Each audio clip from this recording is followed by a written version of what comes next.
WBRFradio.com News, I'm Derek Sidian, and this is the weekly news recap, brought to you by Fergus Falls Monument, online at foreverstonемemorials.com, memorials that matter.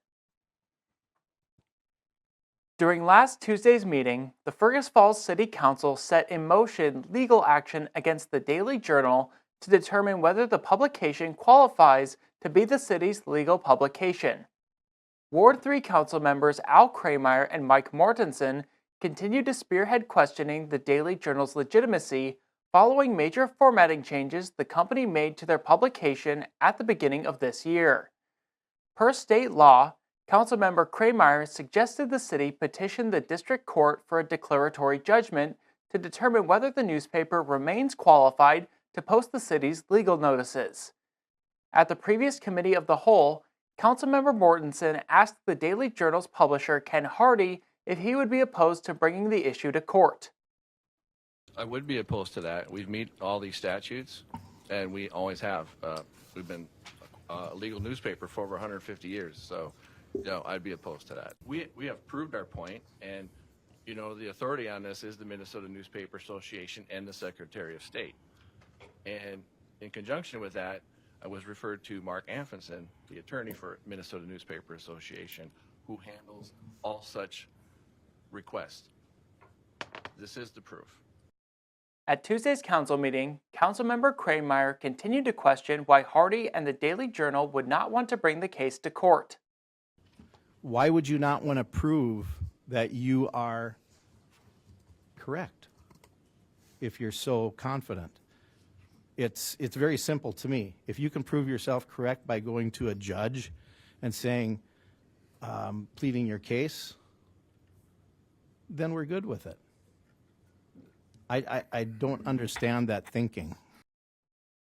City Attorney Rolf Nickelmo told the council that this legal process could take months and would likely cost the city over $5,000 in legal fees. Following the discussion, the City Council voted on two actions. The first unanimously established the Daily Journal as the city's legal publication for 2025. The second action was a resolution for the city attorney to draft a petition for a declaratory judgment. That resolution passed 5-2, with council members Kwame and Kildee both opposing the action. A man from rural New York Mills has been charged with second-degree assault with a dangerous weapon after allegedly putting a gun against his ex's head. Ottertail County deputies were called to a residence Monday morning on a report of a disturbance involving a handgun. The homeowner, 32-year-old Cody William Steinbach, was detained on the scene and a handgun was found in the home. Steinbach and the victim had been in an on-again, off-again relationship and had broken up the night before. The victim went to Steinbach's home to retrieve her belongings when he brought out a .22 caliber handgun and told the victim to leave. He fired the handgun once in the air to show that it was real and at one point placed the barrel of the gun against the victim's forehead. Steinbach made his first court appearance on Wednesday. A Pelican Rapids man has been sentenced for assaulting a woman with a knife and vodka bottle in 2021. The woman told law enforcement that she had been in a relationship with 40-year-old Joseph Green III for around 6 months, and during that time, he had isolated her from her family, assaulted her, and threatened to kill her children and family if she ever called police. The victim also described an encounter in which Green hit her in the head with a vodka bottle and stabbed her arm with a knife. Green pled guilty to second-degree assault with a dangerous weapon last October, and on Thursday morning, he received a 45-month sentence at the Minnesota Correctional Facility in St. Cloud. As snow and ice cover roads in Ottertail County, snowplow drivers are hard at work ensuring safer conditions for travelers. One of the most important aspects of winter driving is slowing down. Snowplows typically travel at about 20 miles per hour to clear snow effectively. Attempting to pass or following too closely increases the risk of a crash. Drivers should maintain a safe following distance of at least 10 car lengths behind a plow. This extra space keeps you safe and allows the plow driver room to clear the roads. Like all large vehicles, snowplows have significant blind spots, especially along the sides and rear. If you can't see the plow driver in their mirrors, they can't see you either. While getting stuck getting stuck behind a snowplow may be frustrating, please remember plow operators are working to make the roads safer for everyone. On Thursday afternoon, the Ottertail County Sheriff's Department responded to a house fire in rural Amor Township, west of Ottertail Lake. The fire is believed to be electrical related and resulted in a complete loss of the home. All occupants were able to get out safely with no injuries. The Minnesota DNR says 2 wild deer tested positive for chronic wasting disease in deer permit areas without previously confirmed cases. The DNR's Eric Hildebrand says the finding is concerning because it indicates possible new areas of CWD prevalence in wild deer where it hasn't previously been detected. One adult male was harvested near Hawley, and the other was taken near Greenfield in western Hennepin County. There are plenty of opportunities to get out and enjoy the nice weather over the weekend. On Saturday, the Ottertail County Sheriff's Office, Ottertail Lakes Country Association, and Special Olympics Minnesota are hosting the 6th annual Polar Plunge on Ottertail Lake. Last year, 209 plungers raised over $99,000, surpassing the $75,000 goal. This year's goal is $100,000. As of January 30th, 176 plungers have registered, raising $57,691 toward this year's goal. Also on Saturday is the Ice Hole Fishing Tournament on Lake Lida. Registration for the tournament begins at 9 in the morning.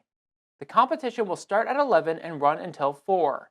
Winners will be announced at 5 o'clock Saturday evening. After the tournament wraps up, the Ice Hole Bar on the lake will have live music from 5 to 8, plus a DJ from 8 to midnight. On Sunday afternoon, the Fergus Falls Sertoma Club will be hosting their annual winter extravaganza from 1 to 3 at the Fergus Falls Eagles Airy. There will be bingo, raffles, and concessions. Pre-raffle tickets are available at the Fergus Falls Chamber of Commerce and Ameriprise. For more information on this weekend's activities, go to kbrfradio.com. The Minnesota Department of Transportation is out with the list of finalists in the 5th annual Name a Snowplow contest. MnDOT's Ann Myers says they received more than 7,300 submissions and narrowed it down to 50. Reporter Zach Daniels, who has never seen the finalists, will read the list of names for the first time. Thank you, Derek. Here are your finalists.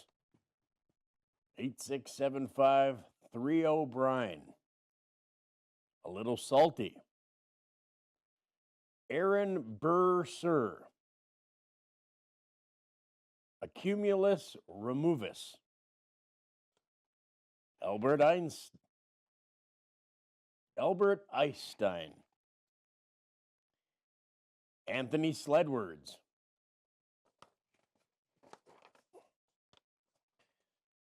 Austin Plowers. Best in Snow. Blizzard Buster.